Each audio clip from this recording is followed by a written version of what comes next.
예, 안녕하세요. 이호진 변호사라고 합니다. 저는 지금 서초동에 위치하고 있는 법률사무소 유일의 대표 변호사로 있고요. 대한변호사협회 지정 학교폭력 전문 변호사이기도 하고, 그다음에 서울지방변호사회 청소년관리법 변호사로 활동을 하고 있습니다. 제가 주로 맡고 있는 사건의 90% 정도가 청소년 관련된 사건들, 소년법이라든지 소년보호 사건이라든지 학교폭력 이런 사건들을 많이 담당하고 있고요.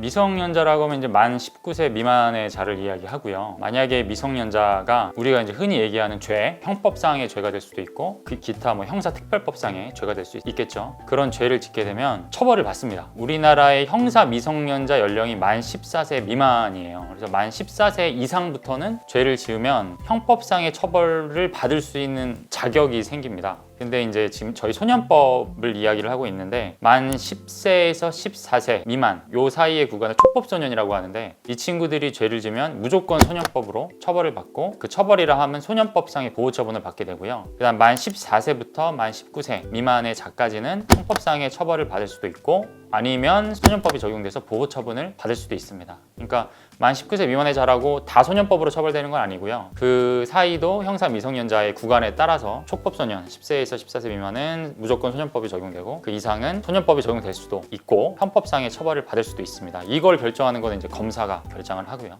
만 10세 미만의 자는 아쉽게도 형법상의 아니면 소년법상의 어떤 법률적인 처벌을 할 수는 없습니다. 근데 이제 다만 만 10세 미만이라고 하면 보통 초등학교 한 5학년 정도가 만 10세가 되죠. 11살에서 12살 정도. 이 친구들은 대신에 이제 학교폭력의 가해자로서의 자격은 또 되기 때문에, 왜냐하면 학생이긴 하잖아요. 그러니까 이제 그 친구들은 법률적인 형법적인 어떤 처벌을 물을 수는 없고, 학교폭력 가해 학생이 된 경우에는 학폭위에는 회부시킬 수 있다. 이렇게 보시면 되겠습니다. 일리가 있는 말이고요. 필요성이 있다고도 볼 수는 있습니다. 왜냐면은 또한 좀 상징적인 의미를 갖는 것도 중요하거든요. 근데 이제 실무에서 일하는 자로서 이제 생각을 해보면 실질적으로 그 형사 미성년자 연령을 하향한다고 해서 굉장히 뭔가 드라마틱하게 현실이 변하지는 않습니다. 왜냐면은 형사 미성년자 연령을 낮춘다는 경우는 결국 아까 제가 말씀드린 촉법소년의 상한을 조금 내린다는 건데, 1, 2년 낮출 때 그 친구들이 만약에 소년법상의 보호처분이 아닌 굉장히 좀 잔혹한 범죄를 저질러서 일반 형법상의 처벌을 받게 되는 이제 갭이 있고, 그러한 이익이 있겠죠, 사회적인 이익이. 근데 그때 친구들의 범죄를 보면 대부분의 범죄는 소년법상의 보호 처분을 받아야 될 성격의 경미한 범죄들이 많습니다. 우리가 언론에서 접하는 극악무도한 흉폭한 그런 사건들은 실무에서 많지 않고요. 그래서 그러한 예외적인 몇 케이스들이 형사법적인 처벌로 넘어간다라는 정도의 의미밖에는 없습니다. 하지만 상징적인 의미도 물론 중요하니까요. 어떤 경각심을 일깨워줄 수 있는 그런 부분에 있어서는 약간의 다소간의 의미는 있다고 볼 수 있겠습니다. 피해자가 추후에 나중에 그 아이를 상대로 민사상 손해배상 청구를 할 수 있겠죠. 그럴 때는 부모가 보호자로서 자녀에 대한 관리 감독의 의무가 있고 책임이 있기 때문에, 그때는 이제 민사소송에서 피고의 입장으로는 들어갈 수 있을 겁니다. 그때는 이제 민사에서는 책임이 있죠. 민사는 돈 문제니까요. 결국에 이제 돈을 배상해주는 책임을 물을 수는 있을 겁니다. 제가 완전히 똑같이 말씀드릴 수는 없습니다. 어쨌든 변호사도 의뢰인의 비밀을 보호해야 될 의무가 있기 때문에 약간 좀 장소 같은 것만 각색을 해서 말씀을 드리면, 기억에 남는 사건들 중에 흔히 언론에서 비춰질 만한 여러 학생이 한 명 학생을 무릎 불려놓고 욕을 한다든지 침을 뱉는다든지 때린다든지 모욕을 준다든지 이러한 사건들이 있었고요. 그래서 이제 그 학생은 학폭위에도 회부가 됐었고 형사절차에서도 처벌을 받아서 지금 소년원에 갔습니다. 그런 사건들 어느 정도 심각하였고 기억이 좀 남고요. 그 다음에 성범죄 사건들이 좀 많이 기억에 남아요. 우리 사춘기 남학생들 성에 굉장히 좀 눈을 뜰 때잖아요. 특히 중학교 때부터. 그래서 멀티방 이런데 친구들이랑 놀러 갔다가 술을 마시고 남자 둘 여자 둘 이렇게 갔다가 몇 명은 내보내고 둘만 남아서 성관계를 한다든지, 술에 취했는데 이제 성행위를 한 경우에는 일반적으로 저희가 이야기하는 강간이 아니고 준강간이라고 합니다. 그래서 상대방이 의식이 없는 때 그러한 상황을 이용해서 그렇게 성관계를 하는 경우도 있었고요. 이제 성범죄가 되는 거죠. 그 다음에 미성년자 의제강간이라 그래서 아주 학생들이 어려버리면 만 13세가 미만이 돼버리면 둘이 합의하고 성관계를 하더라도 그거를 합의가 없는 것으로 봐서 의제강간, 강간으로 보는 경우도 있습니다. 그러면 이게 참 애매한 경우가, 만약에 초등학교 5, 6학년 친구들이 성관계를 하면 서로가 서로에게 합의하에 했더라도 서로가 서로에게 강간을 저지른, 그렇게 돼서 두 친구 다 소년 법정에 서게 되는 그런 일들도 있습니다. 그런 정도가 기억이 좀 많이 남습니다.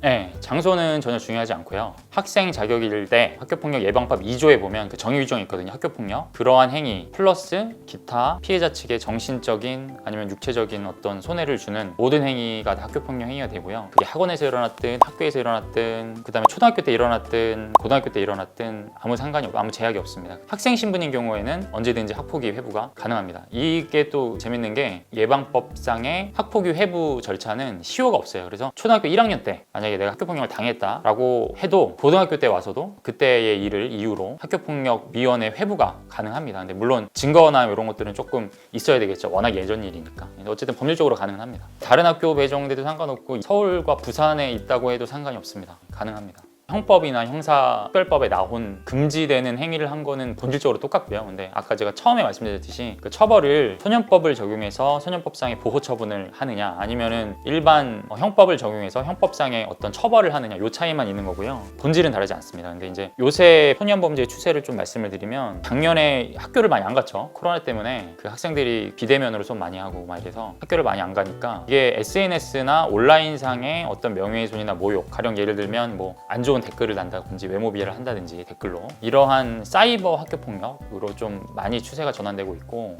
그 다음에 아무래도 이제 매체가 발달하고 우리 학생들이 또 유튜브나 이것저것 접할 수 있는 여러 통로가 많아서 그런지 모르겠지만 성범죄가 굉장히 많이 일어나고 있어요. 성인뿐만이 아니라 성범죄는 우리 학생들한테도 굉장히 언제나 핫 이슈다. 성적인 호기심이 많을 때니까 그 정도 제가 말씀드릴 수 있을 것 같습니다.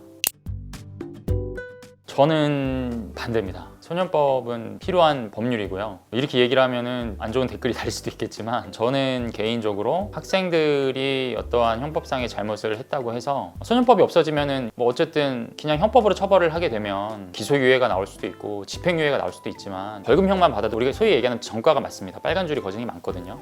그게 범죄 경력조회 회부하면 다 나옵니다. 그렇기 때문에 이제 인생의 막 스타트점에 선 학생들한테 한 번 잘못했다고 무조건적으로 그런 전과자를 만드는 것은 전 개인적으로 반대고요. 학생들은 학생들에 맞는 처벌이 있어야 된다고 생각을 합니다. 그리고 이제 많은 분들이 간과하시는 게 이렇게 언론에서 굉장히 우리 학생들이 소위 얘기해서 영화에서 나올 법한 그런 죄들을 저지르면 소년법 폐지해야 된다. 다 싹 다 처벌 강하게 해야 된다고 말씀 많이 하시는데 대부분의 제가 실무에서 경험한 학생들을 보면 범죄 수준이 경미하고요. 그 다음에 어른들이 조금 관심과 사랑을 이렇게 주면 변화할 수 있는 여지가 많은 친구들이 거의 대부분입니다. 물론 아닌 경우도 있을 수 있겠죠. 근데 그런 친구들 때문에 아예 소년법을 폐지한다는 건 말이 안 되고 그 다음에 소년법도 보면은 1호부터 10호까지 처분이 있는데요. 보호 처분이라는 게 9호까지 가게 되면 소년원이 최장기인데 2년 동안 소년원에 있어야 되거든요. 그래서 이게 솜방망이 처벌이라고 많이 말씀하실지 모르겠지만 재판 과정에서 받게 되는 스트레스나 또 소년분류심사원이라는 데 가서 한 달 동안 수감돼야 될 수 있거든요. 우리 어른들 구속수사 받는 것처럼. 그러면 실질적으로 이게 처벌로 인식이 됩니다. 소년원 2년 가고 싶겠습니까? 잘못하면 2년 갈 수 있어요. 그러니까 이게 무조건적으로 형법으로 감옥 보내야 된다, 교도소 보내야 된다 라고 하지만 소년법상의 보호 처분도 심한 범죄인 경우에는 충분히 처벌로서의 효력이 있다. 물론 이제 소년법상의 입법 목적은 처벌이 아니라 이 친구들을 교화와 좀 훈육시켜가지고 훈화를 시켜가지고 우리 사회의 구성원으로서 다시 잘 편입시키려고 하는 게 목적이긴 하지만 실질적인 보호 처분이 강력한 조치가 나오게 되면 처벌과 유사하다. 그렇기 때문에 소년법은 필요하다라는 것이 제 입장입니다.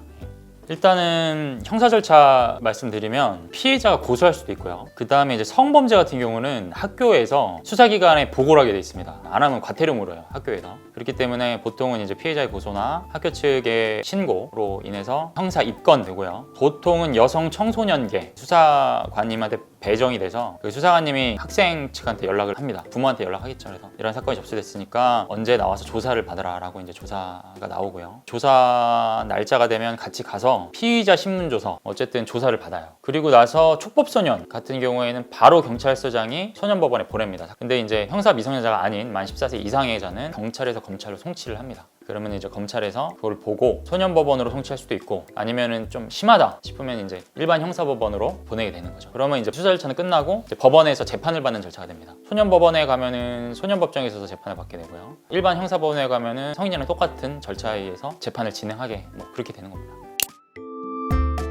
소년법상의 어떤 개정의 필요성이 시급하다라고 보이는 부분은 솔직히 저는 크게 뭐 이렇게 느끼는 부분은 없습니다. 다만 사회적으로 아까 말씀하셨듯이 형사 미성년자 연령을 낮추게 되면 그러면 이제 소년법도 개정을 해야 되거든요. 촉법소년이라든지 이런 그 범위 구성을 다시 해야 되니까 뭐 그런 정도는 법 정책적으로 필요하면 할 수는 있다라고 생각하고요. 근데 제가 말씀드리고 싶은 거는 소년법 자체의 문제보다 현실에 대한 문제를 좀 말씀을 드리고 싶어요. 소년법원에서 소년법상의 보호 처분이 나오게 되면 그걸 이제 집행을 해야 되는데 굉장히 여건이 많이 안 좋습니다. 경제적인 부분이 가장 크고요. 보호관찰소도 가기는 하는데 좀 형식적으로 많이 이루어지고 있고 워낙 많은 학생들이 조사관이 많이 없는데도 불구하고 배정이 되다 보니까 빨리빨리 병원에서 잠깐 진료보듯이 그런 식으로 좀 형해화됐다고 해야 되나요? 이렇게 많이 운영되고 있고 소년법원의 판사님도 너무 판사님 수가 작습니다. 전국에 20명이 될까 말까 한 수준이에요. 근데 모든 소년 사건을 그분들이 다 하기에는 당연히 어렵겠죠. 그래서 소년 재판도 가보면 되게 좀 절차가 빨리빨리 진행이 돼서 이제 소년에 대한 적절한 처분이 과연 그 시간 안에 가능할까 하는 의문이 들 때도 있고 판사님들도 사람이기 때문에 그 기록을 다 보기가 좀 쉽지는 않을 거라고 생각을 합니다. 소년법상의 보호 처분은 그 학생에 맞는 처분을 내리는 게 중요하거든요.